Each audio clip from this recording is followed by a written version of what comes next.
నమస్తే అండి, నేను మీ Madhavi. Welcome back to my channel just Madhu vlogs. Adishakti అమ్మవారి నుండి 7 స్వరూపాలు ఉద్భవించాయి.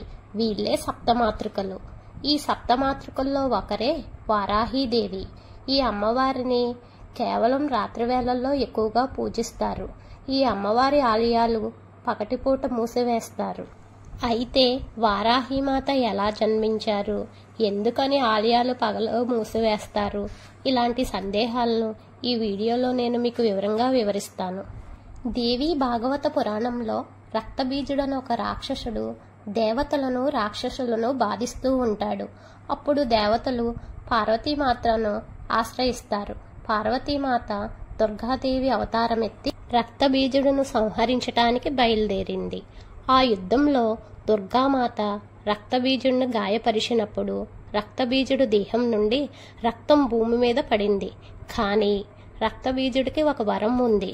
తన రక్తం బొట్టు నేల మీద పడిన ప్రతిసారి మరొక రక్తబీజుడు ఉద్భవిస్తాడు. అలా రక్తబీజుడిని చంపుదామని చూసిన ప్రతిసారి వేల మంది రక్తబీజుళ్ళు పుట్టుకొస్తారు. అలా అతన్ని చంపటం అసాధ్యమైనది. అప్పుడు అమ్మవారి దేహం నుండి సప్తమాతృకలు పుట్టిస్తుంది. ఈ సప్తమాతృకలు దుర్గాదేవి స్వరూపాలు. ఈ సప్తమాతృకలు ఎవరంటే బ్రహ్మాణి, వైష్ణవి, మహేశ్వరి, ఇంద్రాణి, కౌమారి, వారాహి, ఇంకా చాముండి. ఈ 7 మంది రక్తబీజుణ్ణి సంహరించడానికి సహాయపడ్డారు. అయితే వారాహిమాత సైనికాధ్యక్ష పదవి పొంది శత్రువుల మీద ఉగ్ర రూపంతో విరుచుకుపడి శత్రువులను మట్టి కరిపించింది.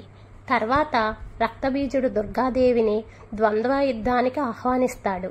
ఈ సప్తమాతృకలు దేవిలో ఐక్యం చెంది రక్తబీజుడిని చంపుతారు.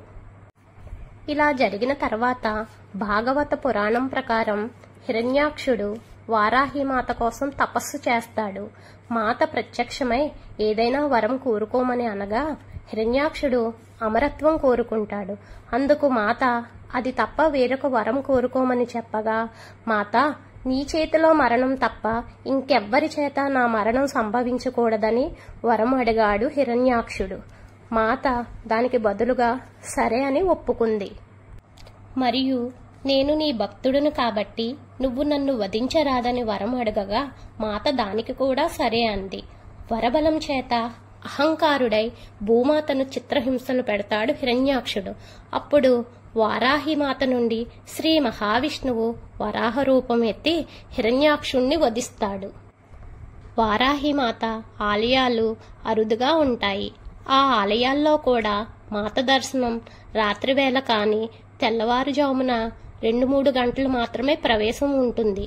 ఎందుకంటే గ్రామాన్ని కాపాడటానికి దుష్ట సంహారం చేస్తుంది వారాహిమాత. కాశీ పట్టణానికి ఉగ్ర వారాహిమాత పాతాళంలో ఉంటారు. చాలా పెద్ద విగ్రహం. భక్తులకు దర్శనం నేరుగా ఉండదు. ఈ ఆలయం కూడా 2 లేక 3 గంటల్లోనే మూసివేస్తారు. ఆ ఆలయ పూజారులు ఏర్పాటు చేసిన 2 రంధ్రాల ద్వారా మాత్రమే మాతను దర్శించాలి. సో డియర్ ఫ్రెండ్స్, ఈ గుప్త నవరాత్రులు ఎవరైతే చెయ్యాలని సంకల్పించుకుంటారో భక్తి శ్రద్ధలతో వ్రతం చేసి తరించండి. ఇది మనకు మంచి అవకాశం. ఓం శ్రీ మాత్రే నమః.